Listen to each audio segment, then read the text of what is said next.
Welcome to Appalachian Outdoors, your go-to spot for all things hunting, fishing, camping, and everything in between. I'm your host, Russ Cassidy, and along with co-host Devin Kidd, we'll be coming to you from the heart of the mountains where the woods are deep, the waters run clear, and adventure is just a trail away.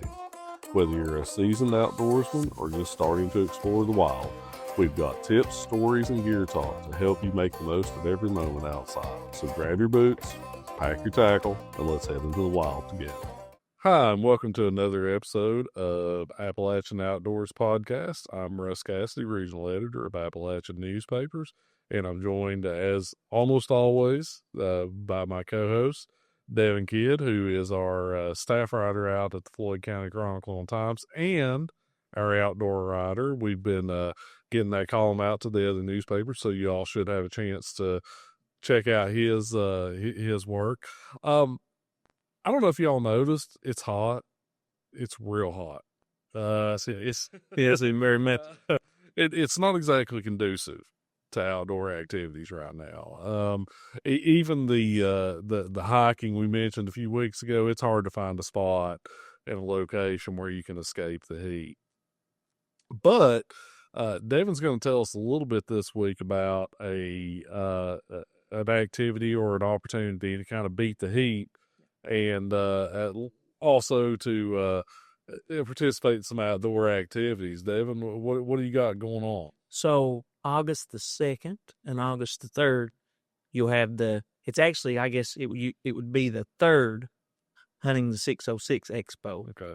Because before Appalachian Strutters, which is who's sponsoring it, that is a local chapter of the National Wild Turkey Federation, started by some local guys. They're hosting it, and it'll be the third one. They didn't have one in 22. It was 21, and then obviously they had one last year, and this year it'll be at the Expo Center over here, or the Appalachian Wireless Arena. I still want to call it the Expo Center. But anyway, the Hunting the 606 portion of it, you're going to have vendors coming in from actually all over last year.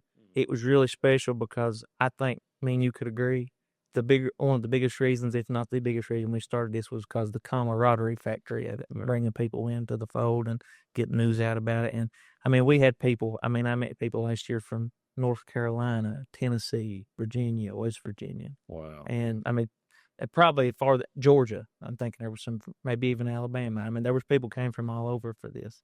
And that was both vendors, right, and a lot of the people that was actually in the calling contest, which I can briefly mention that in a minute. Yeah, but what about the vendors? Like, what kind of vendors are we talking about here? Well, and it's pretty well the same as last year as far as the types of vendors. Yeah. Obviously there'll be some taxidermists set up there. So I mean, and there's some taxidermists around, but I think at one time there was more people that done it. And I think a lot of times today people have problems getting a hold of people that does taxidermy. So I think Gray Wolf Taxidermy will be there. Mm-hmm.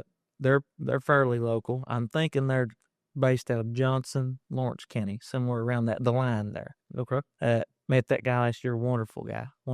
So we're going to have taxidermists. There'll also be some gear companies as far as like packs and different things like that, gear bags, gear that you would want to take. Obviously, there will be call makers there. And what's exciting about that is there's actually some new call makers. One individual, Martin County, just started out of a little building that he set up in his yard. Killer stuff. I'm talking anything I've ever used from anybody. This guy's stuff is killer. Right. They're actually using it in competitions and so forth, and it's doing well in competitions. And he's still a coal miner. He's a coal miner and does that on the side. So where this is a smaller event, and this may be something you can speak to within your experience, do you find that these guys and gals have more time to kind of discuss their craft and you can ask more questions? Oh, absolutely. That was one of the, I would argue that was the most magical part of the whole thing. I mean, obviously they have to, if you're going to be a vendor at something, you got to make it worth your while as far as the sale and so forth. But I mean, they spent all day just talking to people other than like demonstrating, hey, here's what I've got. I mean, it was, hey, did you get on any deer last year or what did you end up getting? That sort of thing.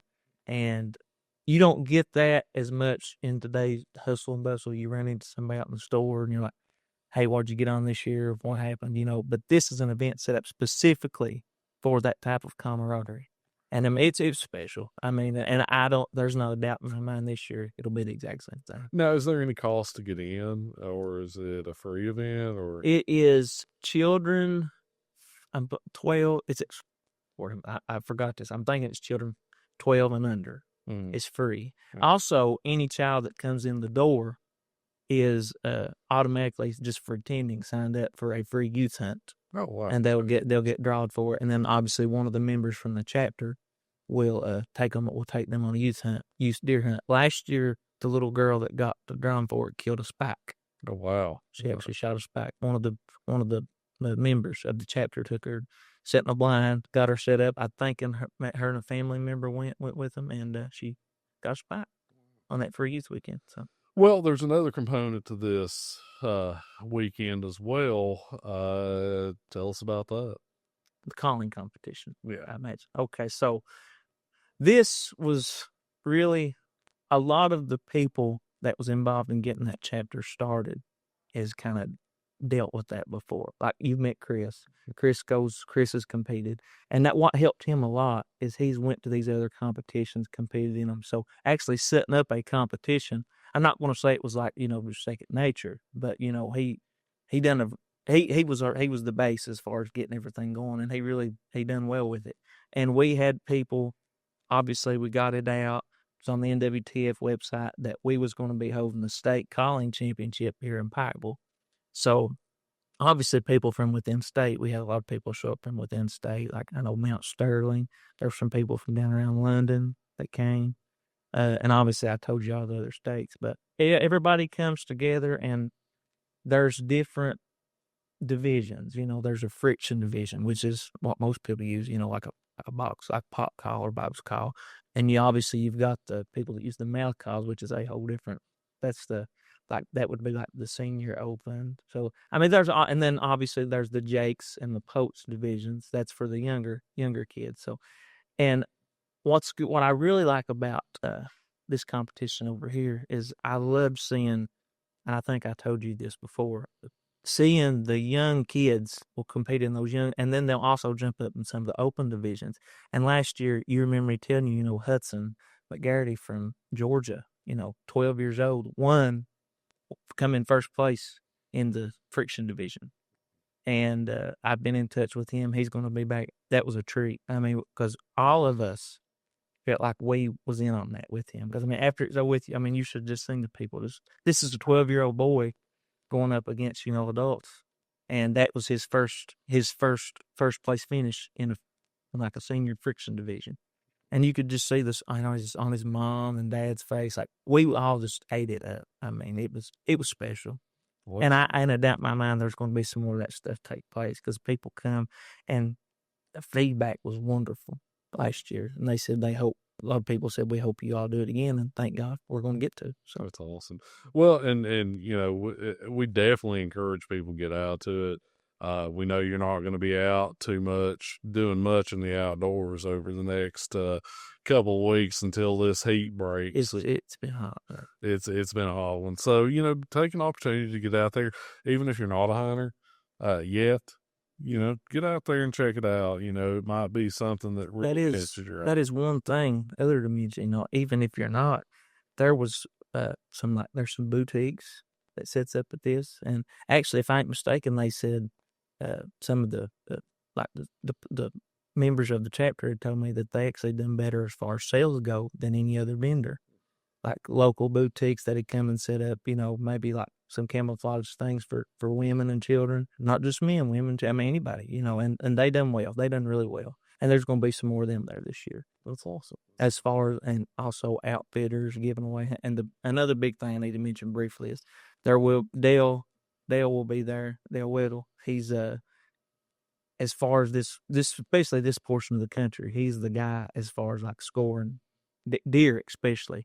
But people can sign up to bring their bears in, elk, and have him score them, and maybe even get their name in the record. But it's actually free. They just got to reach out to the best way would be reach out to the chapter page, Appalachian Strutters Facebook page, send a picture of your animal. And I think last I talked to them, there's still 21 slots left for people to submit animals and to bring in, and he'll score. Wow. Well, there's going to be a lot going on. So, we definitely recommend people get out and give it a shot. If you go out there, check it out, comment below, tell us what you think, or, tell us what you'd like to see. I mean, we'll pass it on to those guys with the organization. Definitely interact with us and tell us. And also, if you got some ways to beat the heat, some outdoor activities, some ideas, we'll take them because we're in definite need of them. I know I've not been able to fish much, but at the same time, I'm not really interested in catching fish stew as opposed to fish right now. But yeah, I mean, definitely, it's a good way to beat the heat. Again, you can check out the Appalachian Strutters Facebook page for some more information on the Expo and also what that organization does. But yeah, like I said, if you got some ways to beat the heat, comment below, let us know. We'd love to see those right now. It's been miserable. You don't have to do much activity to start sweating. That's for sure. Well, and we're gonna ask as we close out today for some prayers for the heat to break. Lord, please relent. That's a fact. It's been warm. It's been warm, Joel. So, but yeah, like I said, I'm Russ Cassidy. I'm joined here with Devin Kidd, and we appreciate y'all watching and listening and staying with us. And let us know what you want to see in here. We'll definitely dig into it, and hopefully we'll have some more outdoor stories to tell here pretty soon. Thank you all. Thanks.